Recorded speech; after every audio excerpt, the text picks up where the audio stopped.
ओम विष्णु ओम विष्णु ओम विष्णु ओम विष्णु। नमन प्रणाम साथियों। आज अपन श्री गुरु जम्बेश्वर भगवान की अमृतवाणी के 20वें शब्द का भावार्थ करेंगे। बंधुओं, एक समय की बात है, जिज्ञासु जनों ने गुरु महाराज से पूछा, दया धर्म की बात का सतगुरु करो विचार, क्रिया भी होना आदमी तिसका किसा आचार। हे सदगुरुदेव, आप हमें दया धर्म की बात बतलाइए तथा यह भी बतलाइए कि सभी कुछ जानते हुए भी क्रिया रहित जन की क्या दशा होती है। सब कुछ जान दो अकर्म करे बिंगी के दशा वह है, और दया धर्म के चीज है जकी माने बताओ। तब श्री गुरु जम्बेश्वर भगवान ने ये शब्द सुनाया, जा जा दया न माया ता ता विक्रम कया, जा जा आवन वेसु ता ता स्वर्ग न जैसु, जा जा जीवन ज्योति ता ता मोक्ष न मुक्ति, जा जा दया न धर्मो ता ता विक्रम कर्मो, जा जा पाले न सीलो ता ता कर्म कुचीलो, जा जा खोजा न मूलों ता ता प्रत्यक्ष थूलों, जा जा भेद्या न भेदूं तो स्वर्ग की सिया मेदूं, जा जा घमंडे स घमंडो ताके तावन सायो, सूते सा न सायो। इस प्रकार गुरु महाराज ने ये शब्द सुनाया कि हे मानवो, जिस जिस व्यक्ति में दया तथा प्रेम भाव नहीं है, उस व्यक्ति के शरीर के द्वारा कभी भी शुभ कर्म नहीं हो सकते।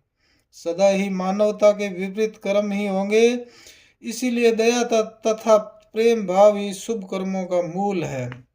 आगे गुरु महाराज कहते हैं, जहाँ जहाँ पर आए हुए अतिथि को आदर सत्कार नहीं है, अर्थात आओ बैठो पियो पानी, ये तीन बात मोल नहीं आनी, ये तीनों चीज मोल नहीं मिल सकती है। इस प्रकार से नहीं होता है, वहां पर उस घर में कभी स्वर्ग जैसा सुख तो नहीं हो सकता, क्योंकि अतिथि अग्नि स्वरूप होता है। अग्नि जल से ठंडी होती है, अग्नि जल से ठंडी होती है, अतिथि सत्कार से ठंडा होता है। नहीं तो अग्नि रूप अतिथि स्वकीय अग्नि को वहीं छोड़कर चला जाता है, वह घर सदा ही जलता रहता है। इसीलिए अतिथियों का सत्कार करना बहुत जरूरी है। जिस विद्वान या भक्त ने प्रत्येक जीव में उस परमात्मा की ज्योति का दर्शन किया है, नहीं किया है, जिस विद्वान ने या भक्त ने प्रत्येक जीव में उस परमात्मा की ज्योति का दर्शन नहीं किया है, जिसका अब तक द्वैत भाव जनित रोग राग द्वेष आदि निर्वर्त नहीं हुए हैं, तब तक उसकी मोक्ष या मुक्ति तो कदापि नहीं हो सकती। राग द्वेष आदि से निवृत्ति नहीं हुई है, तब तक उस जीव की मुक्ति तो कदापि नहीं हो सकती। ब्रह्म ज्ञान बिना मुक्ति नहीं होती है। जहां पर जिस देश काल या व्यक्ति में दया तथा दया जनित धर्म नहीं है, वहां सदा ही धर्म विरुद्ध पापमय कर्म ही होंगे। दया भाव, प्रेम भाव, नम्रता, शीलता, धार्मिकता ये मानव के भूषण है, यानी गहने हैं। ये धारण करने से मानवता निखर कर सामने आ जाती है। जिस मानव ने शील व्रत का पालन नहीं किया, अर्थात सभी के साथ सुख दुख में सहानुभूति रखते हुए नम्रता का व्यवहार नहीं किया, तो वहां पर उस व्यक्ति में सदा ही कुचिलता ही रहेगी। वह कभी भी सज्जनता से सत्य व्यवहार नहीं कर सकता, सदा ही कुटिलता से ही कार्य करेगा। जिस साधक जन ने उस मूल स्वरूप परमात्मा तत्व की खोज नहीं की, किंतु अपने को साधक भगत सिद्ध कहता रहा, तो समझो कि उसने प्रत्यक्ष स्थूल रूप प्रतिमा आदि पर मत्था टेक कर समय व्यर्थ ही गंवा दिया है। गुरु महाराज कहते हैं, जिस साधक ने उस मूल स्वरूप परमात्मा तत्व की खोज नहीं की है, किंतु अपने को भगत बताकर, सिद्ध बताकर और प्रत्यक्ष रूप से स्थूल रूप की प्रतिमा मूर्ति आदि पर माथा टेक कर समय व्यर्थ ही गंवा दिया है। खोज तो सूक्ष्म सर्वत्र समाहित की ही होती है, न कि प्रत्यक्ष रूप स्थूल पदार्थों की।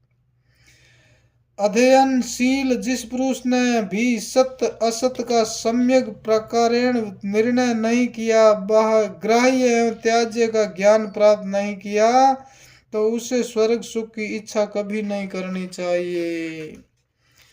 जगत में कर्तव्य कर्म करने चाहिए और अकर्तव्य कर्म त्यागना चाहिए, तथा तभी स्वर्ग सुख प्राप्त होता है। जो अज्ञानी व्यक्ति स्व के अभिमान द्वारा ही सभी को दबाना चाहता है, अपने को ही सर्वोपरि समझता है, उस व्यक्ति का ताव यानी तेज कभी ऊपर नहीं छा सकता, यानी सभी को बल से नहीं जीता जा सकता।